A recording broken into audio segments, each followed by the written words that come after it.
Ya, bismillahirrahmanirrahim. Assalamualaikum warahmatullahi wabarakatuh. Selamat pagi dan salam sejahtera untuk kita semuanya. Selamat pagi dan salam untuk sahabat Alas TV dimanapun berada. Kali ini bersama saya Yaya Chan ketemu lagi di podcast Alas TV yang kali ini kita akan mengambil tema yang tentu tidak seperti biasanya. Teman-teman sahabat Alas TV yang kami banggakan, masjid itu bukan hanya sebagai tempat ibadah semata, tapi dia juga adalah sebuah peradaban. Nah, dari sini kita ingin menggali lebih dalam bagaimana sesungguhnya sejarah masjid itu sendiri dan bagaimana kemudian kita mengenal masjid lebih dekat yang ada dalam lingkungan masyarakat kita. Oke, sahabat Alas TV dimanapun berada, kali ini kita kehadiran narasumber kita yang tentu sudah 2 kali di tempat kita ini, dan beliau adalah alumni dari MTS Al Asia, yaitu Bapak Haji Nurul Islam atau biasa dikenal dengan Pak Haji Nuris, ya. Beliau juga adalah pengamat dari pendidikan dan keagamaan. Kita gali lebih jauh tentang masjid. Iya, Kang Haji. Assalamualaikum, Kang Haji. Salam, Pak Yahya. Sehat ya? Alhamdulillah. Awet muda ya? Amin. Ini yang kedua kali kita ketemu nih, Kang Haji. Ya, Kang Haji, kita membaca artikel Kang Haji di Depok News, yaitu yang terkait dengan tipologi masjid ya. Kang Haji sebagai alumni MTS Al Asia, apa sih yang latar belakang Kang Haji menulis artikel itu sendiri, yaitu berupa tipologi masjid di wilayah? Ini saya pertama menggunakan media ini ya, sekaligus juga ya sebagai alumni ya dari MTS Al Asia tahun 1986, lulus waktu itu angkatan berapa saya agak lupa, ketiga atau keempat gitu ya. Nah, ini salah satu bentuk ya pengabdian masyarakat juga nih Al Asia gitu. Saya sebagai alumni juga ingin berkontribusi ya terhadap hal-hal yang berkaitan dengan kemasyarakatan. Salah satunya ini juga penting ya, sehingga saya menulis di sebuah media digital, yaitu di Depok News. Ya, itu tentang masjid ya, tentang masjid. Kenapa? Karena memang saat ini terutama di wilayah kita ya, di Bogor dan di Depok itu sedang gencar-gencarnya baik masyarakat, tokoh agama maupun pemerintah untuk mendirikan masjid agung. Nah, ini kan mungkin sebagian masyarakat malah lebih banyak yang belum tahu apa itu masjid agung. Iya. Sehingga ini perlu saya menulis, karena memang kebetulan saya pernah juga ya berkecimpung di bidang penulisan tentang manajemen masjid ya. Ketika itu untuk bahan Pusdiklat ya, di Pusdiklat Kementerian Agama Pusat, saya sebagai salah satu tim penulis sehingga ya sedikit banyak saya tahu tentang itu, terus kemudian dasar regulasinya, dasar hukumnya dan sebagainya, sehingga masyarakat perlu tahu nih apa sih sebetulnya masjid agung itu dan apa kriteria dan sebagainya, sehingga ketika membangun masjid agung baik di Bogor maupun di Depok itu betul-betul sesuai dengan regulasi yang ada, yang sesuai dengan dan itu juga diambil dari tentu dari para pakar bidang masjidan kriteria tersebut. Kemudian Kementerian Agama mengeluarkan sebuah peraturan atau keputusan Menteri Agama 394 tahun 2004. Oh iya, itu keputusan Menteri Agama tuh ya. Jadi itu ya yang melatar belakangnya. Memang nampaknya dirasa emang sosialisasi tentang masjid itu dirasa belum sampai betul-betul ke masyarakat luas ya, Kang Haji. Ya, karena itu ketika saya di lapangan kita tanya, banyak yang belum tahu apa itu masjid agung, gitu kan? Iya, Masjid Jami, Masjid Raya, iya kan? Saya jelaskan tentang Iya. tipologi masjid wilayah itu Iya. namanya. Nanti bisa kita lanjut diskusinya ya. Iya. Nah, kita langsung aja mungkin Kang Haji ya.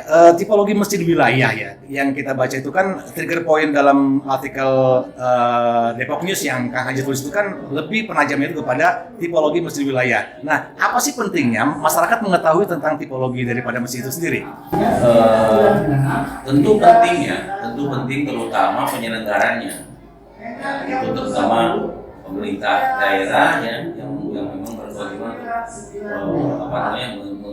membangun, menetapkan, memutuskan masjid tersebut ya. Kita sebut misalnya masjid itu kan tipologinya ada beberapa tipe ya. Iya. masjid wilayah itu ya. Masjid Yang wilayah. pertama sebelum tipologi masjid wilayah. Apa masjid wilayah? Kalau masjid wilayah itu kalau kita analogikan di sekolah, masjid negeri gitu aja lah. Oh, Nah, itu pemerintah. masjid pemerintah sebetulnya. Itu berarti bisa dipastikan masjid yang dibangun oleh pemerintah. Iya, Oh. walaupun memang tidak menutup kemungkinan di situ di peraturannya ada apa namanya dibolehkan di partisipasi masyarakat ya, Iya. dalam pembangunannya. Tetapi itu menjadi kewajiban pemerintah sebetulnya karena di situ disebutkan di dalam peraturan itu bahwa itu dikukuhkan ditetapkan oleh pemerintah tergantung levelnya ya. Iya, iya. Tipologinya. Gitu. Artinya kalau yang level itu berarti ada dimulai dari level mana Kang Haji? Kelurahan kah, kecamatan kah, kabupaten kota, provinsi? Atau kalau dari bawah atau dari paling atas nih? Dari mana aja? Dari atas ya. Dari atas. Dari atas. Dari atas itu tipologi masjid itu yang paling tinggi adalah masjid negara. Masjid negara. Itu Oh. ditetapkan oleh Menteri Agama, ditetapkan oleh Menteri Agama, dan itu hanya satu di Indonesia. Hanya satu ya? Untuk saat ini satu, yaitu Masjid Istiqlal. Apa emang aturannya tidak memberikan ruang untuk dapat didirikan dua lebih dari satu? Saya dengar waktu ketika kemarin ramai-ramai IKN katanya akan membuat lagi di sana. Oh gitu. Karena memang harus Tapi emang IKN jadi Kang Haji ya? Iya, iya, iya. Apa namanya pembahasan lainnya? Iya, iya. Itu kan memang di situ dinyatakan berkedudukan di ibu kota. Berkedudukan di ibu kota. Masjid negara. Nah di bawahnya masjid negara itu ada masjid nasional. Nah itu beberapa masjid yang levelnya nasional itu ditetapkan oleh Menteri Agama. Salah satunya misalnya Masjid Baitur Rahman di Aceh. Oh gitu. Dan Akbar di Surabaya. Di Surabaya. Nah, Pak Haji sebentar, ini supaya nanti audien kita nih cukup nangkap perbedaan antara masjid negara dengan masjid nasional. ini level aja kan. Level ya? Level. Oh paling tinggi negara. Oh negara dengan nasional itu Beda. beda ya? Beda. Oh beda. Tipologinya beda. Nah masjid negara nanti ada kriterianya itu. Tapi dia masih ada di level pusat gitu. Di level pusat masih, karena masih nasional kan. Kalau untuk yang nasional, makanya itu dua-duanya ditetapkan oleh Kementerian Agama. di SKK ya. Tapi yang masjid negara hanya satu. Itu kemudian masjid nasional ada beberapa yang kalau nggak salah saya tidak hilang itu 4. Masjid Akbar di Surabaya, kemudian Baitur Rahman, terus di Palembang. Nah, itu mungkin perbedaannya hanya tadi ya bahwa masjid negara dengan masjid nasional itu kalau masjid nasional bisa lebih ya dari satu. Kalau Bisa lebih dari masjid satu. negara, di ibu kota. Nah itu paling atas ya dia sekarang oleh Menteri Agama. Kalau contohnya Pak Haji, apakah Istiqlal itu termasuk yang dimaksud Pak Haji adalah masjid negara? Masjid negara itu masjid Istiqlal itu ya? Oh Istiqlal. Masjid negara. Satu-satunya saat ini di Indonesia ya? Di Indonesia itu di berbagai kota Masjid Istiqlal itu adalah masjid negara itu tingkat nasional ya. Jadi kemudian boleh lanjut nih. Boleh, silakan. Yang di bawahnya itu masjid yang berkumpul di ibu kota provinsi. Ibu kota provinsi. Nah, kita kenal dengan Masjid Raya. Masjid Raya. Kalau kedengaran Masjid Raya di Bogor ini ada yang terkenal.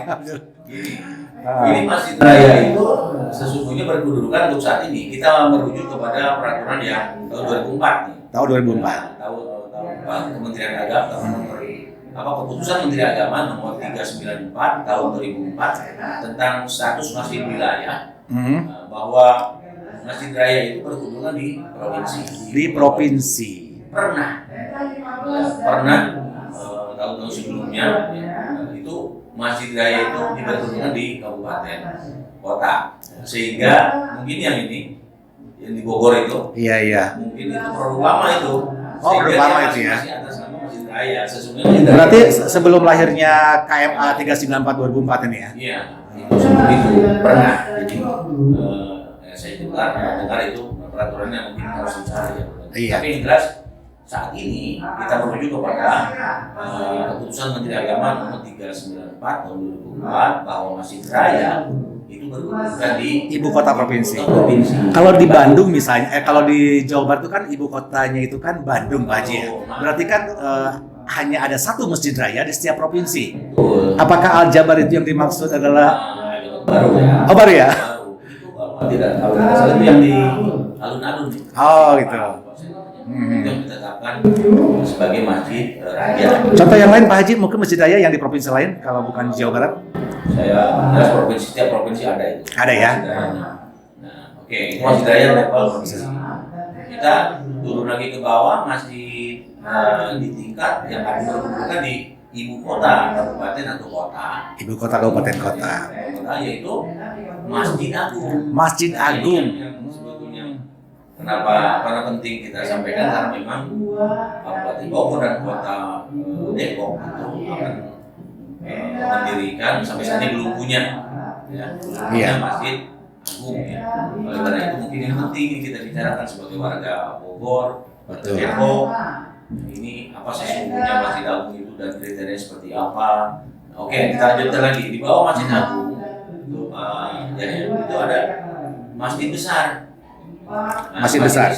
Itu Berarti wilayah kecamatan, Pak? Di kota kecamatan ditetapkan oleh camat. Tadi ditetapkan oleh kalau raya ditetapkan. Bupati wali kota ya. Bupati wali kota. Kemudian masjid besar ditetapkan oleh camat. Nah, di bawahnya lagi terakhir Masjid Jami. Masjid Jami ini yang sering kita dengar. Iya. Kata Jami itu adalah masjid yang bisa digunakan untuk Jumatan.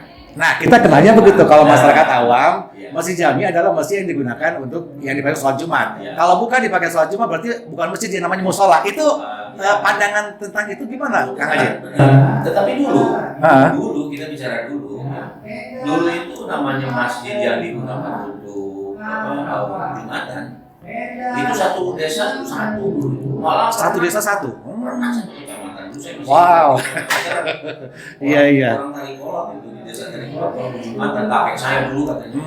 Itu harus dicegah masjid Asoneng. Oh, itu berduyun seru sekali ya. Cuma dulu yang Jumatan itu bisa di level kecamatan malah gitu kan. Itu kan karena keterbatasan infrastruktur masjid saat itu atau emang ada ketetapan saat itu jumlah penduduk ya? Tentu karena ada ketentuan sekian kakak nggak boleh menggunakan masjid kan. Ini salah satu perkembangannya sekarang karena masyarakat semakin berkembang, semakin banyak. Kemudian maka tumbuhlah nggak hanya satu masjid Jami itu. Dia bisa per RW malah sekarang itu ya. Sehingga bisa saja masjid Jami itu lebih dari satu. Iya. Nah itu tetapi memang kalau merujuk kepada peraturan ini ada salah satu yang ditunjuk oleh lurah sebagai apa? Ini salah satu sebagai sentra kegiatan keagamaan di tingkat desa, lurah. Iya, Kang Haji ini kan dari mulai masjid negara, nasional, kemudian masjid raya, masjid agung, masjid besar, masjid sampai ke masjid Jami itu berarti kan masjid yang memang dibangun oleh pemerintah ya. Tadi tidak menunjukkan ada sumbangsi dari. Kalaupun tidak menunjukkan ada kontribusi dari masyarakat. Nah, dan itu kan jumlahnya itu hanya satu di setiap level itu ya. Iya. Ini kalau misalnya tadi terkait dengan Masjid Jami, ini kan di masalah kita kan di kelurahan ya, kan di tiap RW pun seperti tadi Pak Haji bilang kan juga ada masjid Jami. Apakah mereka boleh mengklaim itu sebagai Masjid Jami? Sesungguhnya sebenarnya saya bilang perlu sosialisasi ya. Peraturan ini kan sudah lama sebenarnya. Itu 2004, tetapi mohon maaf mungkin pihak yang berwenang kami ini Kementerian Agama ya. Iya. Seharusnya memang pemerintah daerah itu mensosialisasikan ini atau kemudian dibuatkan peraturan daerahnya untuk memperkuat. Oh iya. Setelah ada urusan agama, malah ada lagi peraturan dirjen ya Bimas Islam tahun nomor 802 misalnya 2014 itu tentang manajemen masjid itu. Itu lebih rinci lagi pada standar-standarnya. Iya. Standarnya tipologi itu ada standar-standar di sana. Jadi standarnya itu jelas. Masjid Agung seperti apa, standarnya apa? Iya. Nah, Kang Haji, ini kan di wilayah Kabupaten Bogor. Saat ini sedang lagi viral betul nih Pak Haji tentang akan didirikannya Masjid Raya Stadion Pakansari Cibinong Bogor. Nah, dia menggunakan terminologi atau label Masjid Raya Stadion Pakansari yang saat ini kita update itu sudah 49% pembangunannya dan insya Allah katanya sih tahun ini pemerintah sudah akan tuntas nih. Nah, Pak Haji melihat itu seperti apa? Ya, sesungguhnya ini saya tidak bisa menyalahkan pihak manapun. Tetapi ini Justru ini saya bukan berinisiatif, ya, berkeinginan bahwa regulasi ini itu harus sosialisasikan ya ke semua pihak gitu, terutama untuk pemangku kepentingan ya, itu pemerintah daerah, bahwa sesungguhnya ada ya keputusan Menteri Agama, karena Menteri Agama itu lembaga atau Menteri Agama berkewajiban bertanggung jawab terhadap hal-hal yang berkaitan dengan keagamaan. Betul. Dan sampai saat ini kita masih tetap mengacu kepada Kementerian Agama nomor 394 2004 Pak Haji ya. Ya, itu kalau untuk statusnya. Iya. Kalau untuk standarnya ada lagi. Untuk standarnya seperti apa misalnya Masjid Agung itu ada di peraturan Dirjen 804 tahun 2014. Oh, tahun 2014. Tentang standar manajemen masjid. Standar manajemen masjid ya. Standarnya. Dan memang dibagi 3 itu. Iya. Ada standar. Iya, Pak Haji, lalu bagaimana ya saat ini kita kan banyak melihat kondisi objektif di masyarakat, mereka yang juga terutama untuk buat masyarakat kita nih yang akan ngebangun masjid. Bagaimana ya kita memberikan edukasi tentang penamaan masjid itu sendiri? Karena ini kan sebuah budaya, sebuah kebiasaan. Mereka dengan sendirinya aja menamakan masjid raya, masjid agung, masjid jami gitu ya. Boleh saja sih atas penamaan, tetapi yang sesungguhnya ada yang di-SK-kan itu yaitu mungkin sebenarnya ada satu ya. Karena kan berkaitan dengan pembiayaan berat ya. Ada satu, yang kedua juga kan memang sebagai sentra. Ada fungsi sentra kegiatan keagamaan di wilayah tersebut, maka ada di ibu kota. Kemudian sebagai contoh untuk sesungguhnya sama seperti sesungguhnya ya. Sekolah negeri itu juga seharusnya begitu kan berfungsi. Iya. Walaupun ada sekolah swasta lebih fasilitasnya lebih bagus daripada lebih mewah ya. Ini nggak menutup kemungkinan jadi ada masjid yang lebih mewah. Betul. Faktor donor ininya pendonornya itu mungkin punya dana ya sehingga dia lebih mewah daripada masjid.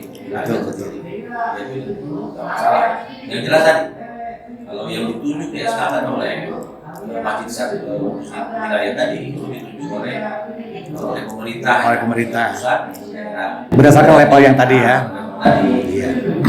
Nah, dalam tulisan Kang Haji juga kan itu menyebutkan bahwa Masjid Agung dan Masjid Raya itu memiliki fungsi sosial keagamaan yang relatif agak berbeda.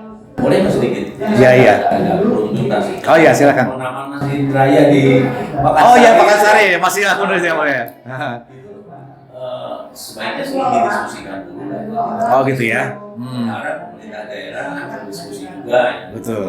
Lama bisa diundang narasumber dari dan dari pusat gitu ya. Betul. Tentang ini. Iya. Karena jangan sampai ini jadi nanti ke depan kok bisa bertabrakan regulasi seperti ini. Iya. Bawah raya itu sesungguhnya harusnya bertumbuh di ibu kota provinsi. Kalau kita mengacu ke KMA 394 ya. Kecuali kalau kita tidak mau pakai inilah gitu. Kita coba gitu. Tapi pernah juga ada. Iya. Jadi juga seharusnya diperkuat oleh peraturan daerah atau peraturan bupati. Sekurang-kurangnya begitu ya. Diperkuat ya, ada penguatan. Peraturan yang lain ya. Sehingga sinkron untuk antara pusat dan daerah. Betul. Oke, ini tentu akan menjadi bahan diskursus pasti nih di masyarakat luas ya. Sengaja kita angkat. Iya. Ada diskusi lah. Iya, ini jadi pencerahan buat kita semua. Iya, Pak Haji, tadi kita mengikuti artikel Kang Haji itu bahwa dalam tipologi masjid itu antara Masjid Agung dan Masjid Raya itu ada sedikit fungsi sosial yang agak berbeda. Ya kan? Nah, menurut Kang Haji, apakah masyarakat bisa memahami perbedaan itu sendiri? Kalau detail mungkin enggak ya. Paling tidak dia tahu dulu lah bahwa Masjid Raya di mana, Masjid Agung di mana, masjid besar berkedudukan di mana, Masjid Jami itu satu.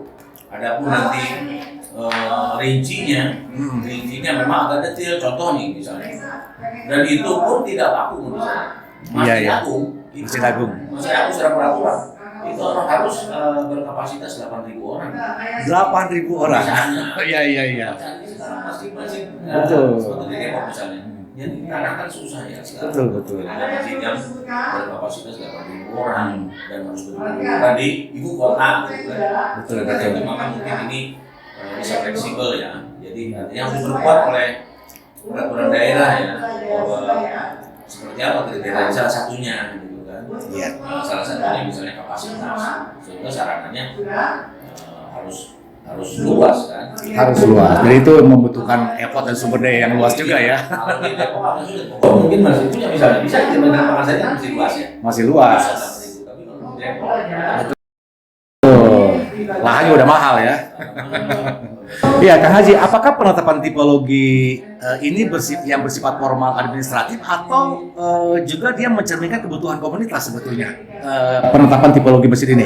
Ini misalnya, maksudnya gini, Kang Haji, apakah komunitas itu merasakan manfaatnya langsung dari sistem administrasi yang mencerminkan tipologi itu sendiri? Iya.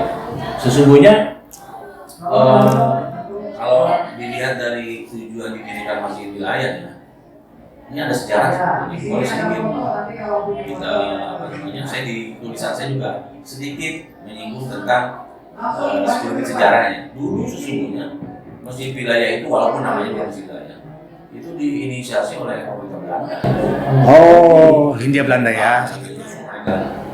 Jadi mereka ini kan dulu juga mereka adanya mengurusi ke bidang keagamaan termasuk haji dan semuanya hijab rukyat itu juga sudah ada ya. Tapi yang jelas tentang kemasjidan itu ada mereka ini mengatur tentang masjid wilayah seperti yang kita masjid wilayah. Jadi ada masjid raya, masjid agung itu sesungguhnya warisan dari mereka. Dan biasanya itu didirikan pertama di ibu kota. Ciri-cirinya itu ya, ciri-cirinya masjid raya atau agung itu berdekatan dengan alun-alun. Coba aja. Betul. Di Sukabumi tepat ya alun-alun ya.